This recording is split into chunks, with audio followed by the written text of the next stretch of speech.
Hello everyone. आज की video में हम देखेंगे difference between var let const. चलिए पहले ओवरव्यू ले लेते हैं। वायर क्या होता है? ये फंक्शनल कम इसको फंक्शनल स्कोप होता है और होस्टिंग अलाउ होता है इसमें। और इसमें रीडिक्लेयर भी कर सकते हैं और री इनिशियलाइज भी कर सकते हैं। ये सभी चीज़ का परमिशन देता है वायर। लेकिन लेट लेट ये ब्लॉक स्कोप होता है और ये होस्टिंग अलाउ नहीं करता है और ये रीडिक्लेरेशन भी अलाउ नहीं करता है, लेकिन री इनिशियलाइजेशन अलाउ करता है। तो इसमें हम ना होस्टिंग परफॉर्म कर सकते हैं ना रीडिक्लेरेशन परफॉर्म कर सकते हैं, बस री इनिशियलाइज परफॉर्म कर सकते हैं। तीसरा आता है कॉन्स्ट। ना इसमें आप ये ब्लॉक स्कोप होता है, ना इसमें आप होस्टिंग परफॉर्म कर सकते हैं, ना रीडिक्लेरेशन परफॉर्म कर सकते हैं, ना आप री इनिशियलाइज परफॉर्म कर सकते हैं। तो चलिए एग्जांपल के थ्रू एक देख लेते हैं। पहले वायर को देख लेते हैं। एक फंक्शन बना लेते हैं किसी भी चीज़ का। हेलो नाम को बना देते हैं। एक कंडीशन डाल देते हैं, कुछ भी डायरेक्ट ट्रू करवा देते हैं इसको और इसमें डिक्लेयर करते हैं वायर वायर ए इसका मान लीजिए आप डिक्लेयर कर देते हैं 10। ठीक। तो अब इसको प्रिंट करवा लिया जाए ये इधर काम कर रहा है कि नहीं, इसी को बोलते हैं। अगर ये काम करेगा यहाँ पे तो यही होता है फंक्शनल स्कोप। तो चलिए इसको रन फंक्शन को कॉल करते हैं।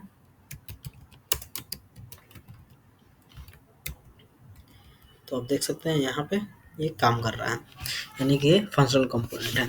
वही आप ब्लॉक स्कोप बनाना चाहें तो लिखते हैं काम कर रहा है कि नहीं। ये काम नहीं करेगा, मतलब ये ब्लॉक स्कोप होगा। ये काम नहीं करेगा क्योंकि हमको पता है। ये क्या बोल रहा है, वो एरर भी पढ़ लीजिए।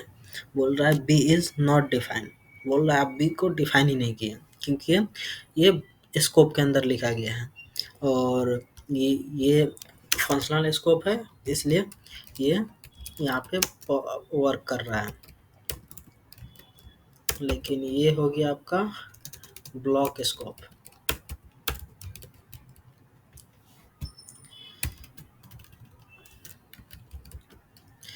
तो ये आपका यहाँ पे काम नहीं कर रहा है। डायरेक्ट बोल दिया ये बी इज डिफाइन नहीं है क्योंकि ये स्कोप के अंदर था और ये स्कोप के बाहर से हम इसको एक्सेस करने की कोशिश कर रहे थे। तो चलिए तीसरा तीसरा को भी देख लेते हैं। कॉन्स्ट सी स्कल मान लीजिए हम 30 डाल देते हैं इसको। अगर फिर वही बात है, ये भी फंक्शनल ब्लॉक स्कोप है तो ये रन नहीं करेगा क्योंकि हम उसको ऑलरेडी डिफाइन किए हैं। यहाँ पे ये सिंबल ही दे दे रहा है कि ये इसका यूज नहीं हुआ है क्योंकि ये स्कोप के अंदर है, ब्लॉक स्कोप के अंदर है, लेकिन इसको बाहर यूज नहीं इसको यूज नहीं किया इसके अंदर, इसलिए ये शो भी नहीं कर रहा है कि इसका यूज हुआ। ए का यूज हुआ क्योंकि ये फंक्शनल स्कोप है। वेर एक फंक्शनल स्कोप होता है जो हर जगह यूज हो जाता है। लेकिन एक और मजे की बात यह है कि हर जगह यूज करने का मतलब ये नहीं है कि आपको ये ए को आप यहाँ भी एक्सेस कर लीजिएगा। चलिए बताते हैं क्या कहना चाहते हैं। अब ये ए जो है इसके बाहर डिक्लेयर नहीं हुआ। पहले इसको बंद करते हैं तब समझ में आएगा। अब देख सकते हैं ये जो है ये इस फंक्शन के बाहर नहीं काम कर रहा है क्योंकि ये ऑलरेडी साफ शब्दों में लिख दिया है फंक्शनल स्कोप है। तो फंक्शनल स्कोप सिर्फ फंक्शन तक ही काम करेगा, फंक्शन के बाहर ये एक्सेस नहीं करने देगा। और ये ब्लॉक स्कोप होता है कि आप एक ब्लॉक के अंदर ही डिक्लेयर करके वहीं पे यूज कर सकते हैं, उसको बाहर नहीं यूज कर सकते हैं। एक चीज़ स्कोप स्कोप वाला तो आप देख चुके हैं। अब चलते हैं होस्टिंग। होस्टिंग कैसे काम करता है इसमें, तो इसको कमेंट कर दिया जाए। अगर आपको कोड चाहिए तो कमेंट कर दीजिएगा, वहाँ पे हम आपके लिए डाल देंगे कहीं पे। चलिए तो एक एक करके करते हैं। वेर डिक्लेयर करते हैं वेर ए इजकल 10। तो पहले होस्टिंग ही देख लेते हैं, होस्टिंग काम कैसे करता है, उसके बाद डिक्लेरेशन देख लेंगे। फंक्शन मान लीजिए हेलो लिख दिए और इसको इसमें प्रिंट कर देते हैं कुछ भी हाय और इसको कॉल करते हैं। तो ये काम कर रहा है। क्यों काम कर रहा है? क्योंकि ये होस्टिंग परफॉर्म कर रहा है, क्योंकि ये 6 का पहले का है। इस तरह डिक्लेरेशन पहले भी होता था। तो सिंपल सी बात, होस्टिंग एक ही चीज़ को कहते हैं, जावास्क्रिप्ट का डिफ़ॉल्ट बिहेवियर। आप कहीं भी फंक्शन बनाइए, कहीं से भी कॉल कर लीजिए। लेकिन वही अगर आप ब्लॉक स्कोप में आइएगा, लेट कॉन्स्ट के केस में आइएगा, तो ये ऐसा नहीं होगा। चलिए इसको भी करके देखते हैं। कॉन्स्ट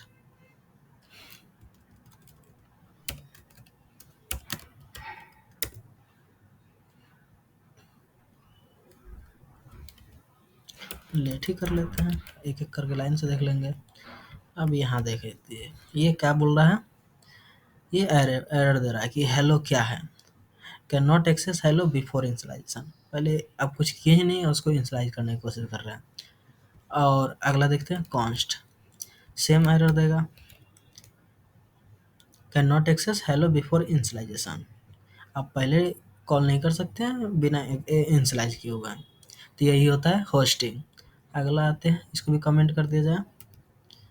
और अगला आते हैं रिडिक्लेरेशन। तो चलिए अब एक एक करके रिडिक्लेयर इंस्टॉलाइजेशन दोनों देख लेते हैं सबका। वेयर मान लीजिए ए इसका 10 लिखें, ठीक है, तो इसको हम रिडिक्लेयर कर सकते हैं कि नहीं वो देखते हैं। 20 मान लीजिए ए को प्रिंट करते हैं, तो आपको क्या लगता है कौन सा नंबर प्रिंट होगा? पॉज कीजिए वीडियो को और सोचिए और कमेंट में बताइए। तब तक हम रन करते हैं, आप अपने से ट्राई करके देख लीजिएगा।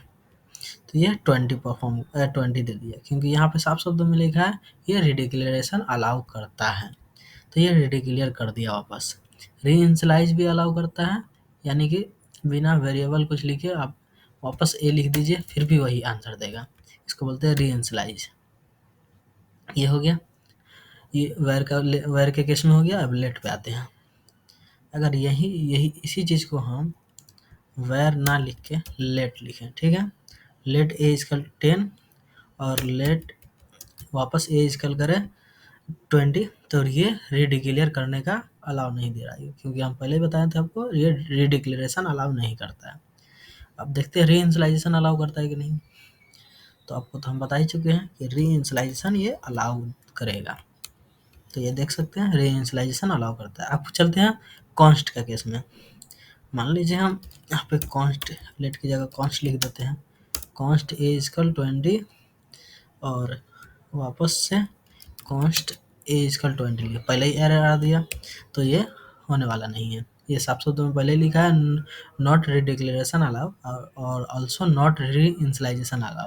तो री इनिशियलाइज करके भी देख लेते हैं, वो भी अलाउ नहीं देगा।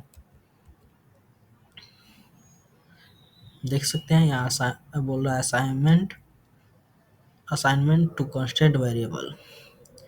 सिंपल सी बात है, कॉन्स्ट में ना आप रिडिक्लेयर कर सकते हैं, ना होस्टिंग परफॉर्म करवा सकते हैं, ना रिडिक्लेयर कर सकते हैं, इसमें कुछ अलाउ नहीं होता है, ठीक है। और एक और चीज़ आपसे आपके लिए कमेंट, आपके लिए एक क्वेश्चन, बताइए इसका आंसर क्या होगा?